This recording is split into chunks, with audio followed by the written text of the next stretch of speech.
دوستان عزیزم، عید قربان آمد و در مکه حج اکبر است.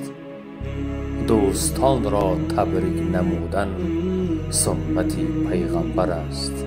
دوستان عزیزم، شما و اهل پیوندانتان را با فرارسی عید سید قربان صمیمانه تبریک و مبارکباد نموده از درگاه خداوند یکتا مغفرت گناهان، هدایت و استواری در دین، سعادتمندی دنیا و آخرت را تمنا می نمایم. بگذار خداوند بزرگ از برکت این لحظه های مبارک همه ما را برخوردار بگرداند.